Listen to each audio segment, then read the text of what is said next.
Fala galera, seja muito bem-vindo ao canal Mais 15 Minutos. Eu sou o Márcio Alex e hoje a gente vai viajar para um dos lugares mais importantes da história da humanidade. Um lugar onde nasceram ideias que mudaram o mundo, onde surgiram filósofos lendários, onde a democracia começou, onde foram criados os Jogos Olímpicos, onde guerreiros viraram lendas, onde a mitologia, ciência, política e guerra se misturavam o tempo inteiro. Hoje nós vamos mergulhar no incrível universo da Grécia Antiga. E já vou logo avisando no começo, quanto mais você aprende sobre os gregos, mais você percebe que eles estavam muito à frente do tempo deles. É sério.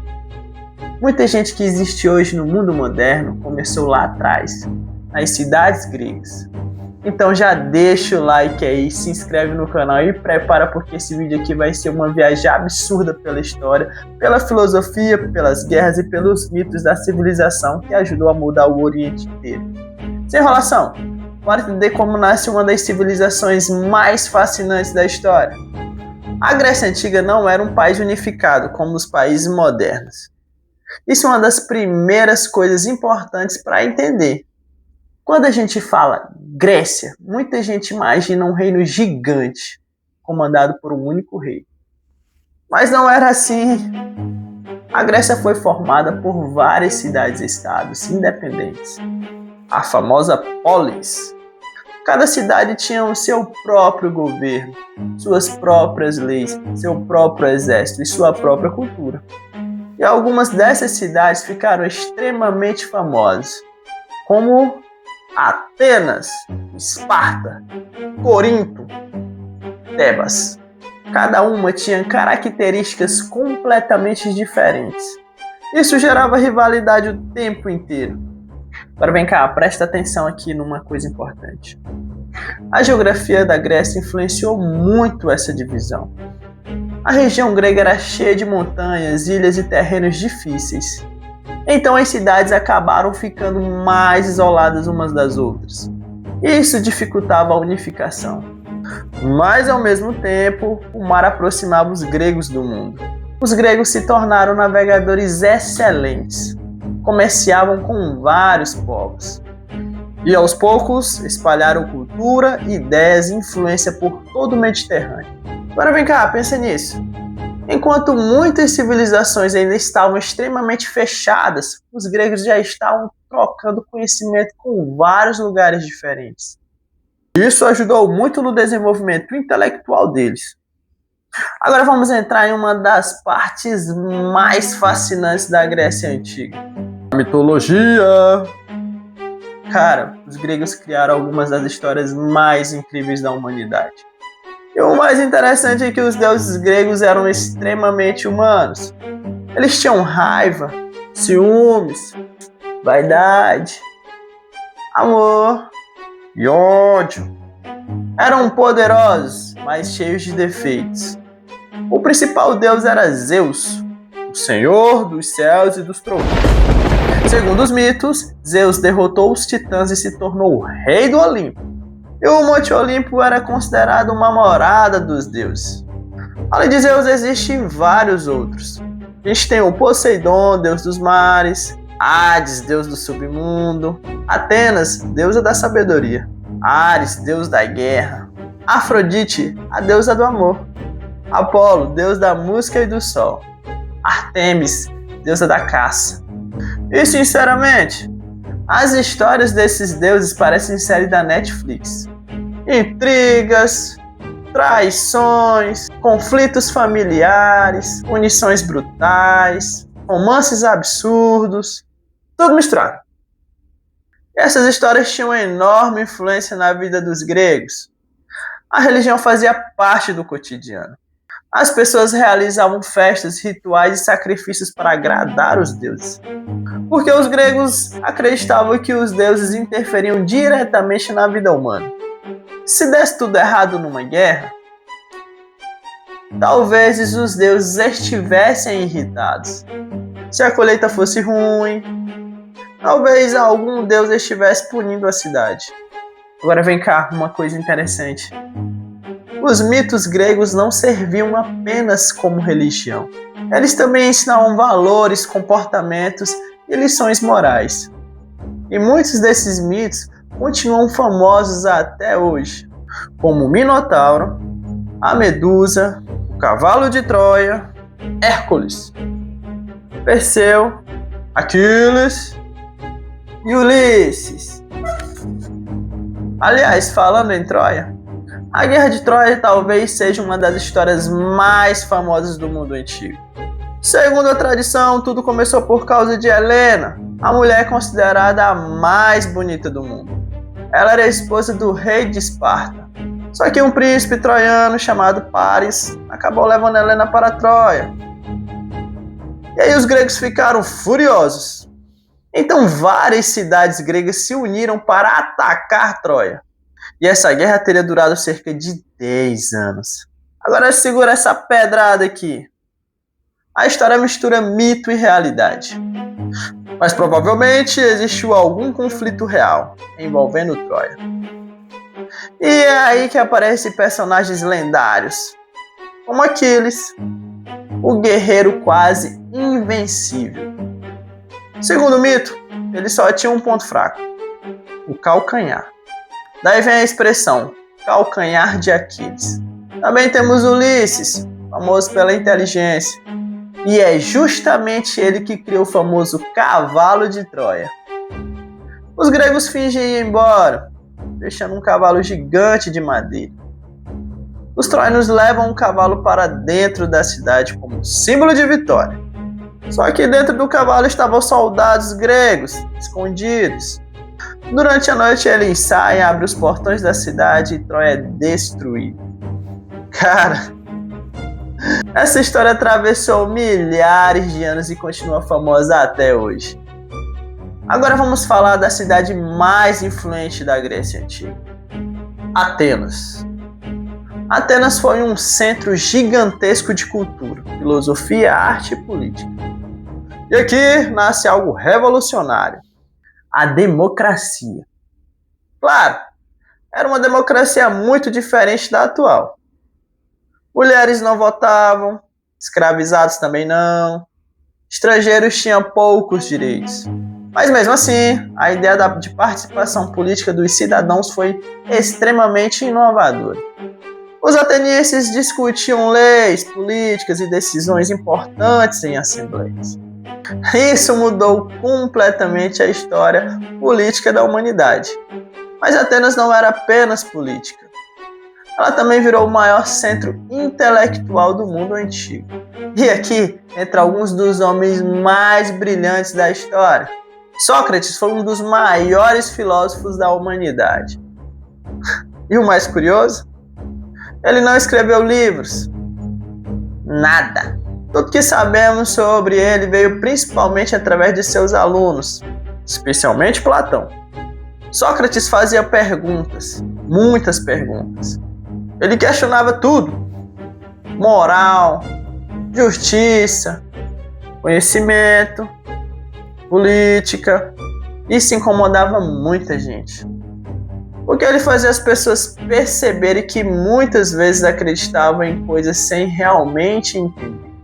A famosa frase atribuída a Sócrates resume muito bem isso. Só sei que nada sei. E sinceramente, essa frase é genial, porque ela mostra a humildade intelectual. Mostra que o conhecimento verdadeiro começa quando você reconhece que ainda tem muito a aprender. Mas Sócrates acabou sendo acusado de corromper a juventude e desrespeitar os deuses da cidade. Então foi condenado à morte. Ele poderia fugir, mas decidiu aceitar a sentença e bebeu cicuta, um veneno mortal. Cara, a morte de Sócrates virou um dos momentos mais simbólicos da filosofia. Depois de Sócrates veio Platão, outro gigante da filosofia. Platão fundou a famosa Academia de Atenas, uma das primeiras instituições de ensino superior da história. E ali ele ensinava filosofia, matemática, política e vários outros temas. Platão acreditava que o mundo material era apenas uma sombra de uma realidade perfeita e ideal. As ideias dele influenciaram profundamente a filosofia ocidental, até hoje. E então chegamos em Aristóteles, aluno de Platão. E sinceramente, esse cara parecia uma máquina de pensar. Aristóteles estudou praticamente tudo: biologia, política, lógica, ética, astronomia e física. O homem queria entender o funcionamento completo do mundo. Sabe o que é mais absurdo? Muitas ideias dele influenciaram a humanidade durante séculos. Ele também foi um tutor de um jovem chamado Alexandre. Sim, Alexandre o Grande. Mas calma que já vamos chegar nele. Enquanto Atenas era conhecida pela filosofia e cultura, Esparta era conhecida pela guerra. Cara, os espartanos levavam isso muito a sério. Desde pequenos, os meninos eram treinados para se tornarem soldados. A vida em Esparta era extremamente rígida, disciplina absurda, treinamento pesado, resistência física. Os espartanos acreditavam que o indivíduo existia para servir ao Estado. O exército era praticamente o coração da sociedade. Isso transformou Esparta numa potência militar extremamente temida. Agora imagine crescer numa sociedade assim, sem luxo, sem moleza, treinamento para a guerra desde criança. É quase inacreditável. Agora chegamos num momento decisivo da história grega: as guerras médicas. O enorme Império Persa começou a expandir territórios, e os persas queriam dominar a Grécia. Só que os gregos resistiram. E aqui surge uma das batalhas mais lendárias da história: a Batalha das Termópilas. 300 espartanos liderados pelo rei Leonídas enfrentaram um exército persa gigantesco. Claro, existiam mais gregos além dos 300, mas os espartanos viraram símbolos da resistência. E mesmo sendo derrotados, a coragem deles entrou para a história. A famosa frase atribuída a Leonídas resume bem isso: Molon Labe, que significa algo como venha pegar.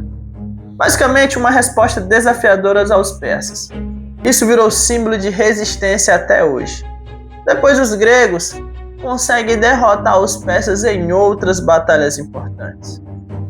E isso fortalece enormemente Atenas. Só que depois da vitória contra os persas, os gregos começaram a lutar entre si. Atenas e Esparta viraram rivais enormes.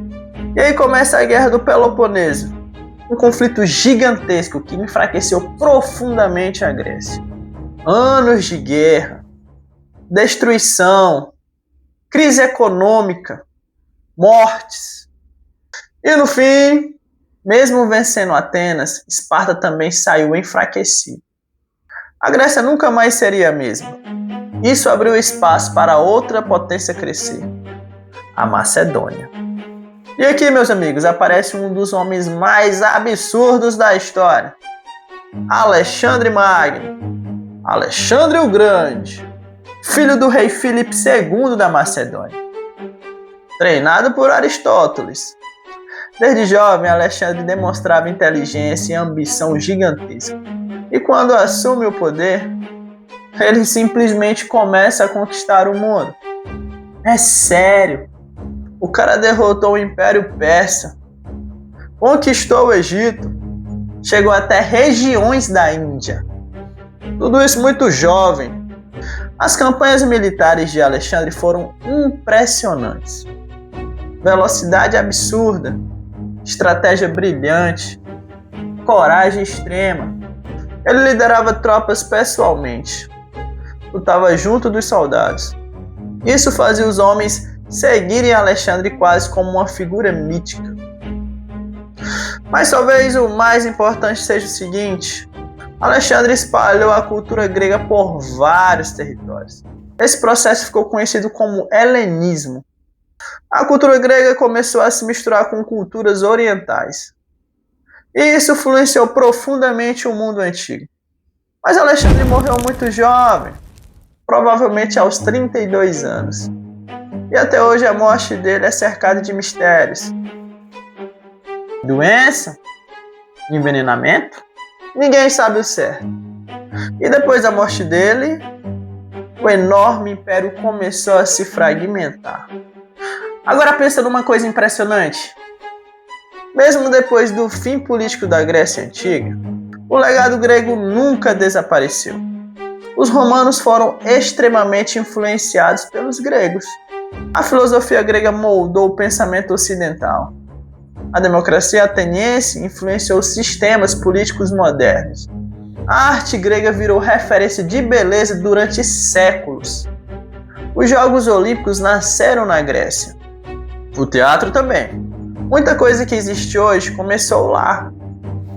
E talvez seja isso que torna a Grécia Antiga tão fascinante. Ela não foi apenas uma civilização antiga. Ela ajudou a construir as bases do mundo moderno. E sinceramente, quanto mais você estuda os gregos, mais você percebe o quanto eles estavam muito à frente do tempo deles. E é isso aí, galera. Se você curtiu esse vídeo, já deixa o like, se inscreve no canal Mais 15 Minutos e compartilha com aquele amigo que ama história sem enrolação. Comenta aqui embaixo qual tema você quer ver nos próximos vídeos, porque eu tô lendo tudo. Muito obrigado por assistir até aqui. E até o próximo vídeo.